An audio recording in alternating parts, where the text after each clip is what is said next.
अगर मैं आपको कहूं कि एक पल है जो दिन में हजारों बार आता है और हमारे योगीज, एंशिएंट योगीज का मानना है कि वो इतना पावरफुल मोमेंट है कि वो आपको आपकी सारी सफरिंग्स से फ्री करा सकता है, आपके फोकस को बढ़ा सकता है, आपकी हेल्थ को ट्रांसफॉर्म कर सकता है, यहां तक कि आपको आपकी मनचाही लाइफ क्रिएट करने में भी हेल्प कर सकता है। तो क्या आप ध्यान देते? और सबसे अजीब बात पता है क्या है कि ये मोमेंट आप हमेशा से एक्सपीरियंस कर रहे हैं, बस शायद आपने कभी नोटिस नहीं किया। और स्पिरिचुअलिटी के जितने भी टेक्स्ट हैं उनमें एक बहुत ही पावरफुल टेक्स्ट है विज्ञान भैरव तंत्र, जिसके अकॉर्डिंग जो आपके इनहेलेशन और एक्सहेलेशन के बीच वो गैप है ना, that is the doorway to extraordinary life. इस वीडियो में मैं आपको बताऊंगा कि वो गैप क्या है, क्यों मॉडर्न साइंस उसको इतना पावरफुल मान रही है और कैसे आप उसको यूज करके अपनी लाइफ चेंज कर सकते हैं। चलिए अब समझते हैं कि वो गैप है क्या। धीरे से एक डीप ब्रेथ इनहेल करिए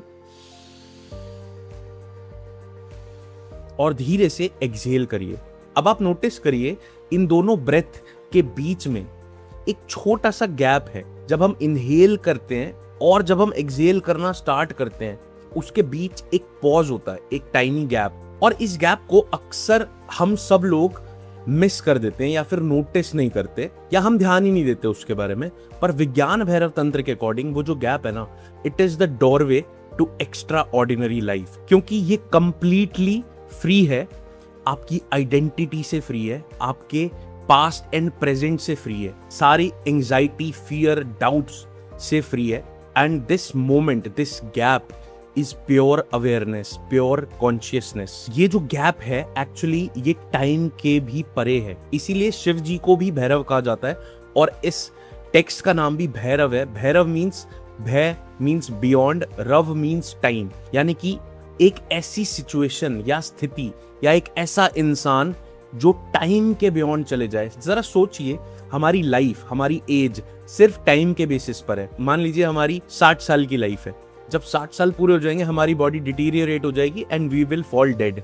लेकिन मान लीजिए आपने कुछ ऐसी चीज करी कि आप फिजिकली टाइम के बियॉन्ड जा सकें, तो आप सोचिए कि आप कितनी ज्यादा लॉन्ग लिव्ड हो जाएंगे। इसीलिए हमारे एंशिएंट योगीज, ऋषिज 100, 200, 150 ऐसे इतने सालों तक जीवित रहते हैं, क्योंकि उन्होंने ये टेक्निक्स, ये टूल्स को डीपली सीखा एंड खुद को ट्रांसफॉर्म किया। अब हम समझते हैं कि ये ब्रेथ इतनी इंपॉर्टेंट होती क्यों है। जरा सोचिए, आपकी लाइफ बनती किस चीज से? मान लीजिए आपसे आपके सारे पैसे, आपकी कॉलेज डिग्री, आपका स्टेटस, आपके रिलेशनशिप्स, आपका घर, आपसे सब कुछ छीन लिया जाए, पर फिर भी आप जिंदा रहेंगे। वो जो जिंदा है वो किस वजह से है? क्योंकि आपकी बॉडी ब्रीथ कर रही है, और वो जो ब्रेथ है वही ब्रिज है आपकी बॉडी और आपके माइंड के बीच। जैसे ही हम अपनी ब्रेथ को चेंज करते हैं हमारे थॉट्स चेंज हो जाते हैं। एंड सिमिलरली इसका ऑपोजिट भी ट्रू होता है, जब हमारे थॉट्स चेंज होते हैं तो हमारी ब्रेथ भी चेंज हो जाती है। आप कभी नोटिस कीजिए, जब आप एंजाइटी में होते हैं तो आपकी ब्रेथ बहुत फास्ट हो जाती है। जब आप स्ट्रेस्ड होते हैं या फिर फियरफुल होते हैं तो आपकी ब्रेथ बहुत शैलो हो जाती है, आप बहुत फास्ट ब्रेथ करते हैं पर वो डीप नहीं होती। और देखिए, कभी आप पहाड़ों में जाते हैं या फिर बहुत रिलैक्स्ड सिचुएशन में होते हैं तो आप बहुत ज्यादा डीप ब्रीदिंग करते हैं, जस्ट लाइक कि यू आर एट पीस। और ये ऑटोमेटिकली होता है, ये ऐसा नहीं है कि आप इंटेंशनली करते हैं, क्योंकि हमारे बॉडी और माइंड का कनेक्शन हमारे ब्रेथ की वजह से है। हमारी सांसें एक्चुअली हमारे नर्वस सिस्टम का रिमोट कंट्रोल की तरह काम करती है, और ज्यादातर लोगों को ये बात पता भी नहीं होती कि उनके हाथों में उनकी पूरी लाइफ का रिमोट कंट्रोल है। अब इसके पीछे की साइंस को समझते हैं। मॉडर्न न्यूरोसाइंस ये प्रूव कर चुका है कि स्लो ब्रीदिंग हमारे पैरासिम्पैथेटिक नर्वस सिस्टम को एक्टिवेट करती है, जो रिस्पॉन्सिबल है हमारे रेस्ट एंड रिकवरी के लिए। आपका हार्ट रेट स्लो हो जाता है, आपकी स्ट्रेस हार्मोन्स बहुत कम हो जाते हैं और आप बहुत काम एंड पीसफुल हो जाते हैं। और वो स्टेट आपको एक्चुअली बहुत ज्यादा कॉन्शियस एंड अवेयर बना देती है, जिसकी वजह से आपकी डिसीजन मेकिंग बढ़ जाती है, आपके स्ट्रेस, आपकी एंजाइटी कम हो जाती है, आप ज्यादा प्रेजेंट मोमेंट में होते हैं। और ये चीज हमारे एंशिएंट ऋषिज एंड योगीज ने ना हजारों साल पहले ही डिस्कवर कर ली थी, किसी लैबोरेटरी में नहीं बल्कि अपनी खुद की कॉन्शियसनेस और अवेयरनेस के थ्रू। और अब मैं आपको बताऊंगा कि कैसे हमारे ऋषि मुनियों ने, योगियों ने हजारों साल पहले इस सीक्रेट को समझा और अपनी ब्रेथ को यूज किया मैनिफेस्ट करने के लिए, और कैसे आप भी इस टेक्निक को इस्तेमाल कर सकते हैं जो चाहें उस रियलिटी को पाने के लिए। अब समझते हैं मैनिफेस्टेशन होता क्या है। बहुत सारे लोगों को मैनिफेस्टेशन को लेके बहुत बड़ा मिसकॉन्सेप्शन होता है। वो समझते हैं कि यार पहले आपको कुछ गोल बनाना है, जैसे आपको एक फरारी चाहिए और फिर आपको उसे विजुअलाइज करना है कि मैं एक फरारी चला रहा हूँ and universe will deliver it. पर हमारे एंशिएंट योगीज ने हमें कुछ और ही सिखाया है। इनफैक्ट उन्होंने हमें बताया है कि हमारी मैनिफेस्टेशन का सबसे बड़ा ऑब्स्टेकल हमारा माइंड का चैटर है, जो कांस्टेंट डाउट, फियर, जो माइंड ऑटोमेटिकली उस मोड में होता है कि वो हर चीज पर फियरफुल होता है, डाउट में रहता है कि ये कैसे होगा, डिस्ट्रैक्शन में रहता है। और आप देखिए आप क्या मैनिफेस्ट कर रहे हैं, आप अपने ओल्ड आइडेंटिटी मैनिफेस्ट कर रहे हैं, आप अपने सारे फियर्स को मैनिफेस्ट कर रहे हैं। अगर ऐसा हो गया तो, अगर वैसा हो गया तो, या फिर ये नहीं होगा, या मैं इस लायक नहीं हूं, या मैं इतना अच्छा नहीं हूं। और ये सब चीजें ही आप अनकॉन्शियसली मैनिफेस्ट करते जा रहे हैं, और इसीलिए आपको लगता है कि मैनिफेस्टेशन जैसी कोई चीज नहीं है, क्योंकि आपने कभी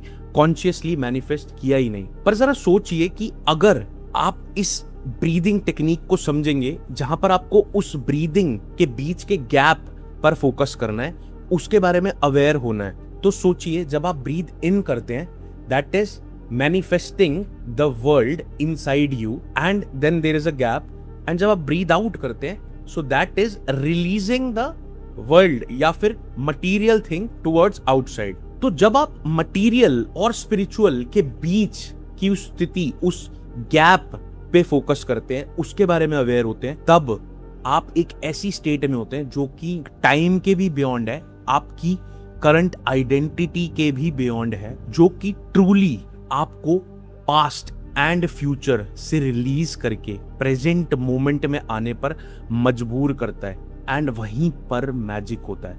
और ये मैजिक ऐसा नहीं है कि ये कोई आउट ऑफ द वर्ल्ड चीज है या फिर कुछ छड़ी घुमाई और जादू हो गया। This is simply telling your brain and your body to be in the present moment, जहां पर आपके फियर्स, आपके डाउट्स, आपकी ओल्ड आइडेंटिटीज, आपके मेंटल ब्लॉक्स, कुछ भी नहीं होता, सिर्फ आप और आपकी कॉन्शियसनेस होती है इन द प्रेजेंट मोमेंट।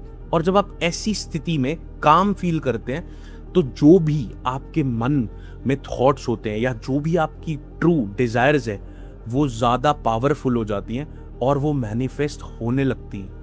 ये स्टेट आपके माइंड को अलाइन करती है, और जब आपका माइंड अलाइन होता है तो आप ज्यादा अलाइंड एक्शंस लेते हैं, एंड सही एक्शंस, अलाइंड एक्शन से ही आपके मन चाहे डिजायर्ड रिजल्ट्स आते हैं। और ये सब चीजें जो मैं आपको बता रहा हूं ना, ये मैंने कहीं इंटरनेट से नहीं पढ़ा, ये मैंने कोई रटी रटाया ज्ञान मैं आपको नहीं बता रहा हूं किसी यूट्यूब वीडियो से देख के, ये मैं अपने खुद के एक्सपीरियंस से बता रहा हूं। 2-3 साल पहले ना मेरी लाइफ में एक बहुत ही टफ फेज था, जहां पर मैं बहुत ज्यादा अनसेटल्ड था इंटरनली, पर मुझे पता नहीं था उस समय, और मैं बहुत ही ज्यादा भाग दौड़ में था towards chasing my goals, towards chasing money, success etcetera.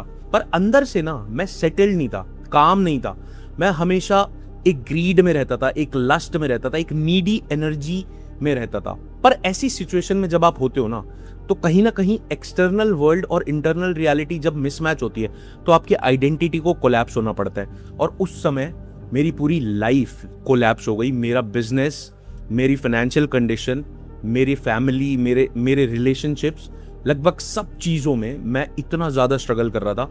And एक फेज आया जहां पर मुझे 2 महीने टोटली आइसोलेटेड रहना पड़ा। उन 2 महीनों में, क्योंकि मैं पहले से ही स्पिरिचुअली इंक्लाइंड था, तो मैंने बहुत सारी स्पिरिचुअल बुक्स पढ़ी, थोड़ी बहुत मेडिटेशन की, और तभी मुझे विज्ञान भैरव तंत्र के बारे में पता चला। तो मैंने उसमें 112 टेक्निक्स बताई गई हैं, ब्रीदिंग एंड मेडिटेशन टेक्निक्स, जो आपको ट्रूली कहा जाता है कि निर्वाणा की स्थिति या फिर मोक्ष प्राप्ति करा सकती हैं। मेरा इंटरप्रिटेशन ये है, जो आपको प्रेजेंट मोमेंट में सेंटर कर सकती हैं, जिससे आपके एक्शंस, आपके डिसीजंस एंड आपकी डिजायर्स ट्रूली अलाइन हो सकती हैं एंड रियल वर्ल्ड में मैनिफेस्ट हो सकती हैं। और ये सब चीजें जब मैंने पढ़ी और इन पे फोकस किया, तो मैं आपको बता रहा हूं कि 2 महीनों के अंदर मेरी इंटरनल केओस पूरी तरीके से ऑर्डर में आ गया। मेरी ग्रीड ऑलमोस्ट खत्म हो गई। मैं इतना ज्यादा फोकस्ड एंड डिसिप्लिन हो गया एंड मेरी पूरी आइडेंटिटी शिफ्ट हो गई और मैं अंदर से एकदम काम और पूरी तरीके से ट्रांसफॉर्म हो गया। और उसके बाद जो भी मेरे डिसीजंस थे, जो भी मेरे एक्शंस थे, मैं आपको बता सकता हूँ उस फेज के बाद अगले 2-3 सालों में मेरी पूरी लाइफ इंटरनली ट्रांसफॉर्म हुई, जिसकी वजह से मेरे एक्सटर्नल वर्ल्ड के रिजल्ट्स टोटली ट्रांसफॉर्म हुए। मैंने खुद को देखने का नजरिया ही बदल दिया। पहले मैं खुद ही खुद को क्रिटिसाइज करता था, अंडर कॉन्फिडेंट फील करता था, या लेजी या टायर्ड फील करता था, प्रोक्रेस्टिनेटिंग फील करता था, जबकि मैं बहुत हार्ड वर्किंग, बहुत एम्बिशियस इंसान था।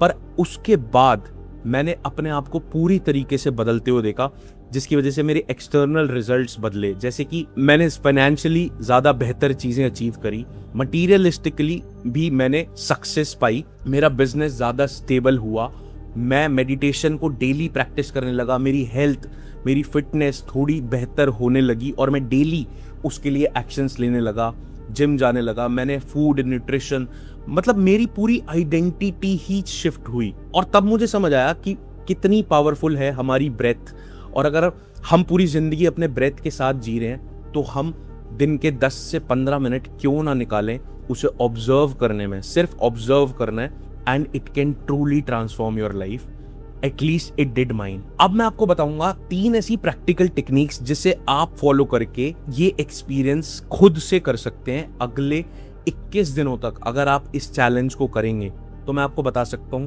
आप इस वीडियो को सेव कर लीजिए और इस वीडियो पर वापस आके बताना 21 दिनों तक अगर आपने इसे फॉलो किया कि आपकी लाइफ में क्या चेंजेस आए। और मैं इस चीज को बहुत दिल से मानता हूं क्योंकि ये मेरे पर्सनल एक्सपीरियंस से आता है कि true transformation, external wishing always starts with internal transformation. Technique from विज्ञान भैरव तंत्र, जिसमें हम एक ब्रीदिंग, एक इनहेलेशन और एक्सहेलेशन के बीच के उस गैप पे फोकस करते हैं। जब आप सुबह उठें फ्रेश होके, आप सिर्फ 10 मिनट डेली आंख बंद करके बैठिए और उस गैप, उस साइलेंस को ऑब्जर्व करिए 21 दिनों तक। और ये कोई जादू नहीं है, इट इज written in विज्ञान भैरव तंत्र, one of the most powerful spiritual texts ever written।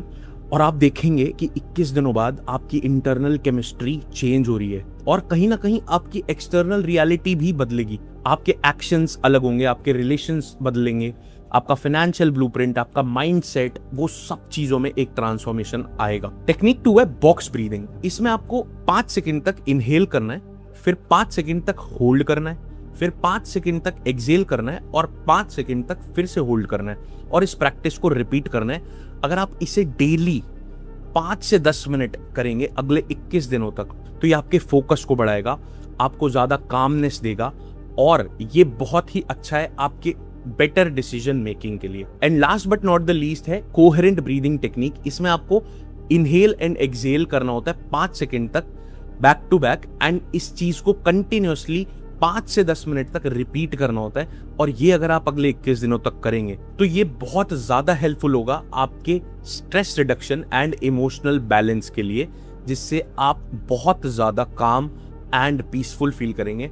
अगर इन तीनों टेक्निक्स में से कोई भी एक टेक्निक को आपने अगले 21 दिनों तक किया और कुछ भी चेंज आपको फील हो, तो इस वीडियो को सेव करिए और इस वीडियो पर आके कमेंट करिएगा और बताइएगा मुझे अपना एक्सपीरियंस। और मैं आपको गारंटी से बता सकता हूं कि मेरे लिए अगर ये वर्क किया है तो आपके लिए भी ये वर्क करेगा, क्योंकि this is not something magic, this is pure science. और हमारे योगीज और ऋषिज हजारों साल से हमें बता रहे हैं कि जो भी चीज हमें चाहिए, जो भी हम ढूंढ रहे हैं, वो किसी भी एक्सटर्नल चीज में नहीं है, किसी गुरु में, किसी किताब में, किसी स्कूल कॉलेज में नहीं है, वो किसी एक्सटर्नल वर्ल्ड के चेजिंग या वैलिडेशन में नहीं है, बल्कि वो हमारे अंदर ही है। और हमारे अंदर भी हमारी ब्रेथ में, वो हमारे ब्रेथ में इनहेलेशन या एक्सहेलेशन में नहीं, बल्कि उसके बीच के छुपे हुए उस साइलेंस, उस गैप में है, जिसमें हम होना ही सीज कर देते हैं। We go beyond our identity, beyond time, और वहां पर हम पहली बार वी स्टार्ट बिकमिंग। और जैसे ही we become, we are, we simply are. We are not in the past or the future. And when we truly become, when we truly are in the stillness, you start attracting things or the thoughts that you truly wish. और जब आप उस होने वाली स्थिति में होते हैं ना, जब आप उस स्थिति में स्टिलनेस या कामनेस में होते हैं ना, तो आप ऑटोमेटिकली वो चीजें अट्रैक्ट करते हैं जो आप करना चाहते हैं, जो आपका दिमाग जिनके बारे में डीपली फोकस्ड है, वो चीजें ऑटोमेटिकली खुद सामने से चल के आपके पास आती हैं। और इसीलिए शायद योगीज का मानना है कि वो जो एम्प्टीनेस है ना, वो खाली नहीं है, वो एक डोरवे है किसी हेवन की तरफ नहीं, बल्कि आपके डीपेस्ट पार्ट तक पहुंचने का एक रास्ता है। और अगर आप अब तक इस वीडियो में बने हुए हैं तो मुझे लगता है कि आपको इस वीडियो से कुछ वैल्यू मिली है। तो आप सिर्फ एक काम करिए, आज रात को सोने से पहले 5 से 10 मिनट अपने ब्रेथ के बीच के उस गैप को ऑब्जर्व करिए, उसके बारे में ज्यादा अवेयर हुइए और मुझे बताइए इस वीडियो पर आके कमेंट में कि आपको कैसा फील हुआ, साइलेंस फील हुआ, रिलैक्स्ड फील हुआ, काम फील हुआ। जो भी आपका एक्सपीरियंस है मुझे आके कमेंट बॉक्स में जरूर बताइए, क्योंकि जो भी हम मटीरियलिस्टिकली चाहते हैं ना, जो भी हमारे डिजायर्स है ना, उसकी स्टार्टिंग अंदर से होती है, बाहर से नहीं।